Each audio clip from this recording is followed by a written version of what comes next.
On the menu tonight, hundreds of thousands of wildebeest have migrated to Kenya's Maasai Mara.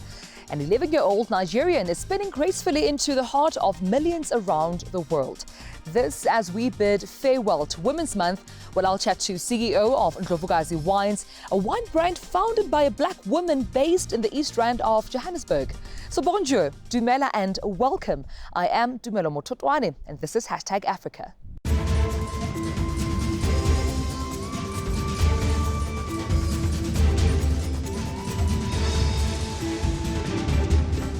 Riding the waves of success, Kaju Sambe is Senegal's first female professional surfer.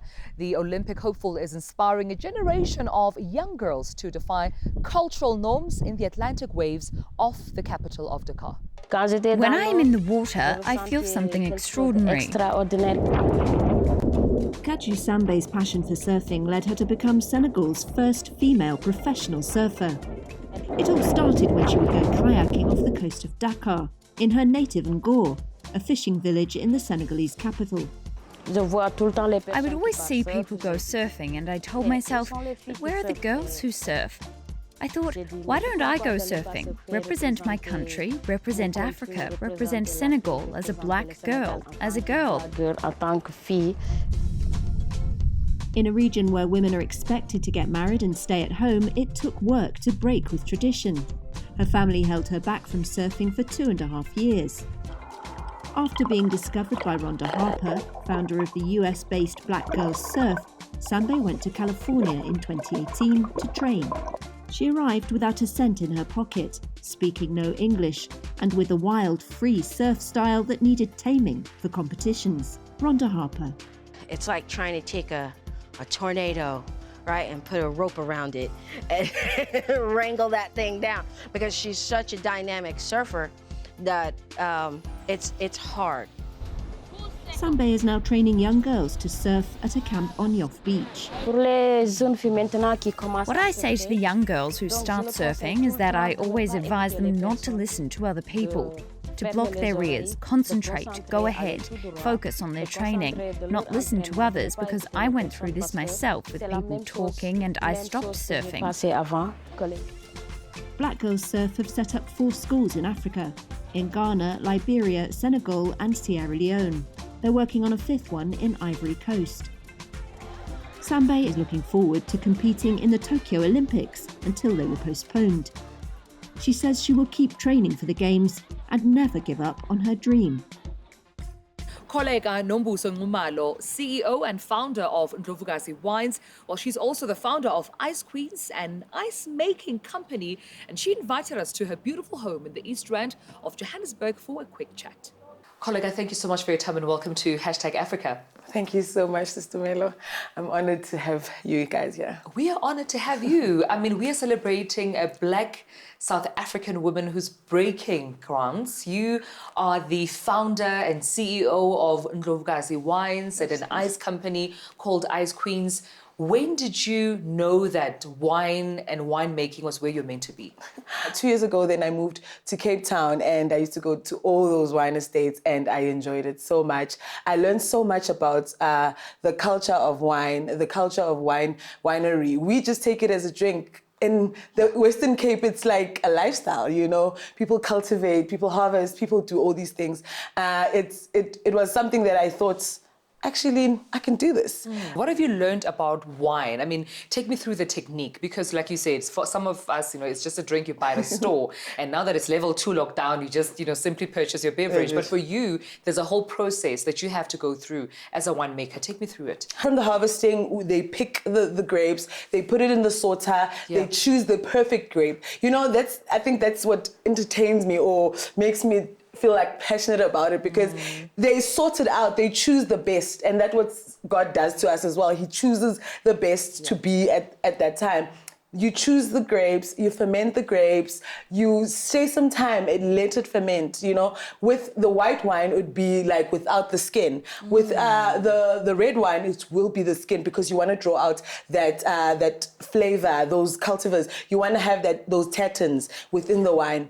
So that's what you do, and then comes the bottling, the production, and then out to the universe, to the people. I say the universe, not the society, because I feel like it's an intimate drink. It's a connection drink. When somebody says, I'm taking you for wine tasting, or I'm gonna put some candles on some wine. It's it's such an intimate thing. It's such an intimate drink. I want to change the lifestyle of it to be, people must see elegance in it. People must see it as a lifestyle. It's beautiful how you're so, sentimental about it, because you want a piece of you to be with every moment that, all of your consumers and customers sip on that wine. Whether it's a celebration, a birthday, whether it's dinner, you want to give something of you through this wine. And I can feel it as we're having this conversation. But for you to get to be where you are, Kollega, there were clearly challenges. You did mention earlier on, Hore, it's a very much male-dominated industries. What other obstacles did you have to overcome in this industry? With the industry, also now, I can't buy the acres. I don't have that much money to buy the whole acres. I can't produce it myself, as in, I'll tell the wine estate, this is the type of wine that I want, but I'm not there. I'm there for production, but it's not relatively mine. Going forward, I want ownership of it, The lockdown came, they closed. When on Sunday, when he announced that they're closing down, my wines were supposed to leave Cape Town on Tuesday. So that stopped me. I only had my samples. I only had a few boxes. I couldn't sell. I wasn't allowed to sell, obviously, whatever I had. So I took that time when we were stopped to cultivate my brand, to make it known. By the time that it comes out and I've got the bottles with me, at least the people know it. It's a household name. And when you do that, then in the words of Zozibini Tunzi, you cement your space, you take your space. Because when you're a queen, right, that's exactly what you do. You take your role and you don't look back, because only forward you go, and you understand this purpose that you have bestowed upon your life. With that being said, where do you then foresee yourself, your brand, this including Ice Queen, the ice company that you also own, you were telling me about as well. Where do you foresee your brand going in the next couple of years? So my vision is international. I want it international, but locally I would love to have it at your liquor cities, at your macros. I was contacted by Macro to fix my things and come and be on board. But I also want to, because I'm an aviation person as well, I'm a flight attendant, I'm about to do my pilot license as well. I want them to be able to get it in the aircraft, I wanted to, when you're flying British Airways or when you're flying SAA, they must pour you my wine, They must offer you Ndlovukazi wines. When you're going to the airport, going on an international flight, it must be there at the lounge. Slow lounge. Our airline has slow lounge in it. I want slow in the city. So those are my visions. But and I want myself to be a brand. It must be such a lifestyle. I must be a household brand like you, Somebody like you. Nobody forgets your name. I used to say to people, Kollega Nxumalo, remember that name. I want to go to I'm building something that is further beyond myself. This is a legacy for my kids. This is a legacy. I want my kids to be honored to have called me mom, Because if I die one day, I want my kids to have that legacy with them. Mom didn't sit and do nothing. Mom stood up and she said, I'm going to take up space. Yeah. And as we conclude this conversation, I want to say to you that it's not only your biological kids whom you're leaving a legacy. There's so many other, teenagers, women, and other young up and coming who are going to know the story of Kollega Nxumalo, who are going to taste your passion through this wine. And that's the legacy you're not only leaving for your future biological kids, but the children of South Africa and the children of Africa, that Queens, you can do it. So thank you so much for taking this initiative. Thank you, I'm honored. Thank you so much, Kollega. This is a Papa one day. That's my tagline. This is a Papa one day. Thank you. Thank you. Hundreds of thousands of wildebeest have migrated to Kenya's Maasai Mara. But without the usual crowds of international tourists, there are fears for the wildlife and people who depend on tourism's revenue. An estimated 500,000 wildebeest have arrived in the Maasai Mara, part of the spectacular annual migration. But there's another crowd who have not crossed into the Kenyan National Reserve this year. tourists from across the world. With international flights only recently resumed, this year's migration was almost entirely viewed by Kenyans. Good news for people like Damaris Nyakeo. Because the costs have been reduced, I think, to half.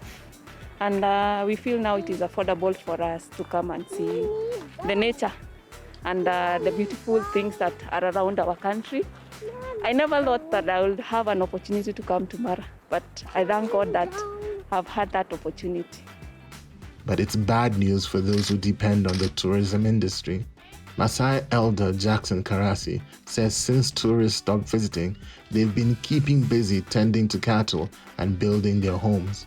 We would like guests to visit our traditional Maasai homestead too, because all these animals are here in the park because we take care of them all. Conservationists fear that without the funds from tourism that pay for rangers and protection, poaching will rise. By June, the industry had already lost 80 billion Kenya shillings, or $740 million in tourism revenue. Now, the government is bringing celebrities like world marathon record holder Eliud Kipchoge on board in a bid to boost domestic tourism sector. What has impressed me is the terrain, it's the environment, it's the good hair, the presence of animals. Tourism and Wildlife Minister Najib Balala called on Kenyans to help revive tourism in order to protect the economy and create jobs. And still to come, baby elephants get a naming ceremony which is held in Kenya.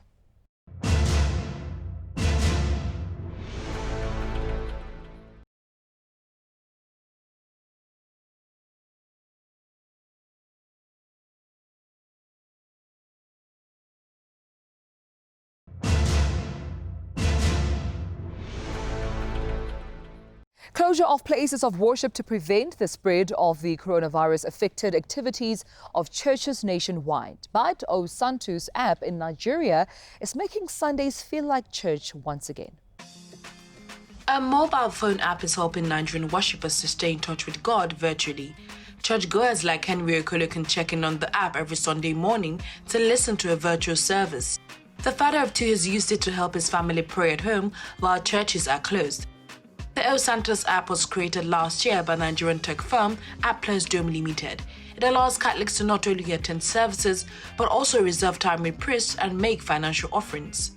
It was a welcome development because it made so many things easy for us. Cut the gaps of trying to access the office sometimes. So you can do all of those from the convenience of your house. This kind of digital worship is part of a broader trend across Africa, which is home to the highest number of Christians on any continent, roughly 631 million people as of 2018. El Santos was originally launched as a church management tool for one parish, but now covers 4 digitized parishes and has garnered more than 3,000 subscribers. Its inventors say that although it's especially convenient during lockdown, it's also an app for efficiency and will prevent the need for worshippers to spend extra time waiting to see their priest when life returns to normal. You can use this app to actually give your offering. In Amboseli National Park in Kenya, elephants were fitted with tracking collars on Wednesday. This is part of an event to mark World Elephant Day. Naming baby calves in Kenya is part of a campaign to mark World Elephant Day. Tracking collars were also attached to help protect them from poachers. The elephant collaring took place alongside a traditional Maasai naming ceremony for baby elephants born in the park. The event also marked the success of Kenya's conservation program, which saw elephants' numbers double between 1989 and 2018. Today also we launched the Magical Kenya Elephant Naming Campaign. We want to use the success story of conservation and the numbers of elephants that have grown to this country to celebrate the conservation program and the community involvement in conservation by profiling Amboseli and the people of Amboseli. A team of vets in Sierra Leone, which has the highest concentration of stray dogs, is feeding and curing stray animals after their food supply was cut off, this amid the coronavirus lockdown measures. In a converted ambulance, veterinarian Dr. Gudush Jolo is attending to a dog's infected ear. So we have to clean it properly inside and wash it. But this isn't a beloved pet. It's one more than 150,000 stray dogs that live on the streets of Sierra Leone's capital, Freetown. Across the world, strays are often viewed as a menace, but Jolo and his team at the Sierra Leone Animal Welfare Society, or SLAWS, decided to ride to their rescue after lockdown shut off their supply of food. Early in the lockdown, staff from SLAWS began making weekly trips to feed the strays right from the back of a pickup truck. After seeing that disease and injury were as much threats to the dogs' lives as starvation, they returned with the ambulance. Sierra Leone has one of the highest populations per capita of street dogs, and Dr. Jallo's assistant, Teddy Manna, who proposed the program, says people who buy them as puppies often abandon them as they lose their cuteness. People don't take their dogs to the veterinary clinic for sterilization, vaccination, and so with just simple mange or skin problem, people become fed up and they just bring them down to the beach as a dumping ground. The operation is voluntary and poorly financed, but Manna says it is worthwhile if it changes people's perceptions about animal welfare and encourages them to vaccinate their pets.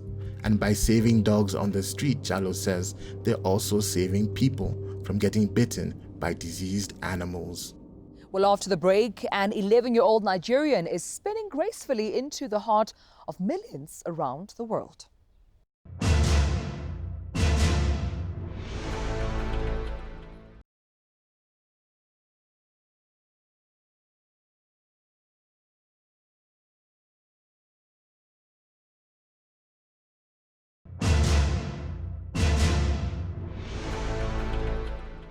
This is #Africa. Let's now take a quick look at news making headlines across the African continent.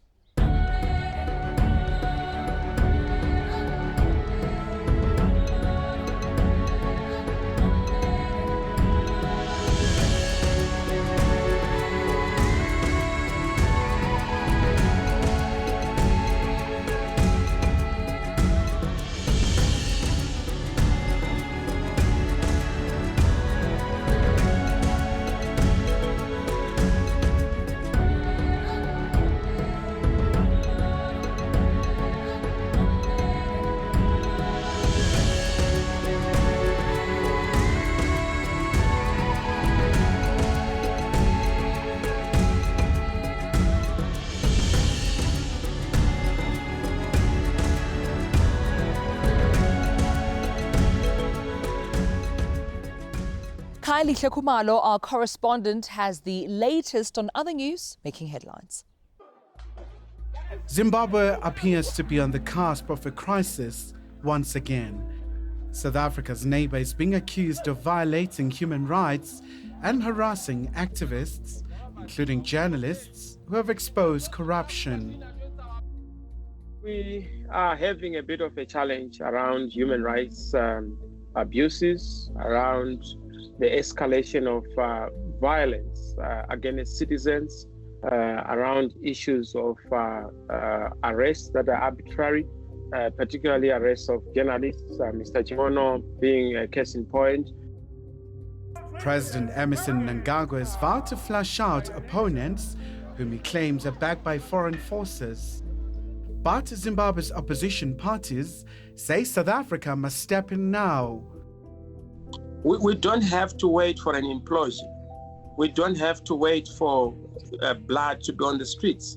We don't have to wait for anarchy to destroy Zimbabwe or Zimbabwean lives. Pretoria is keeping an eye on the developments in Harare. The South African government has expressed concern regarding the reports of a humanitarian situation that are emanating from Zimbabwe. And a minister as recent as Tuesday this week had a telephonic conversation with her counterpart, Minister Moyo from Zimbabwe. But some lobby groups don't want quiet diplomacy. It's become quite clear that these so-called liberators soon turn to become dictators against their people. President Mnangagwa is now falling into the same category. This political crisis comes while Zimbabwe is facing stresses and its healthcare facilities due to the coronavirus pandemic. Kailishe Kumalo, Johannesburg. Performer far beyond his years, 11-year-old Anthony Mesoma Madu, in his black leggings and white turtleneck, is ready to spin gracefully into millions of hearts around the world. Anthony Mesoma Madu is challenging gender stereotypes in Nigeria, one pirouette at a time. The 11-year-old's parents had initially wanted him to become a priest, but instead he is pursuing his dream of becoming a ballet dancer with the poise and grace of a performer far beyond his years. A video of him dancing barefoot in the pouring rain drew in over 15 million viewers in a country where ballet is not yet widely accepted. Ballet is my life and I practice everywhere. And when I'm dancing, I feel as if I'm on top of the world. And anytime my mom sends me an errand, I dance ballet before I go to that place. And it makes me feel very, very happy. I so much love ballet. He currently trains at the Leap of Dance Academy in Lagos, but his video caught the eye of the prestigious American Ballet Theatre, which arranged internet access for him to train virtually this summer. Next year, he will practice in the United States, thanks to a scholarship from Ballet Beyond Borders. And when my friends see me dancing, they feel like, what is this boy doing? Is he doing a foreign dance? Instead of him, he should be doing a Nigerian dance. He's doing a foreign dance. And now I've won a grand prize to go to the US in the year 2021. And I'm very, very happy about that. I'll be in the plane, and this is what I'm waiting for. And ballet has done it for me. Madu's internet fame also sparked a flood of donations to his dance school, which currently teaches its students for free. Leap of Dance founder Daniel Ajala Owaseni says he will use the money to promote ballet in Nigeria. I saw the need to bring a form of art that shows discipline, dedication and commitment. And these qualities makes up a very good ballet dancer. And students who are able to learn all of this can be able to transfer all of the discipline and dedication they've learned through ballet into other spheres of their lives.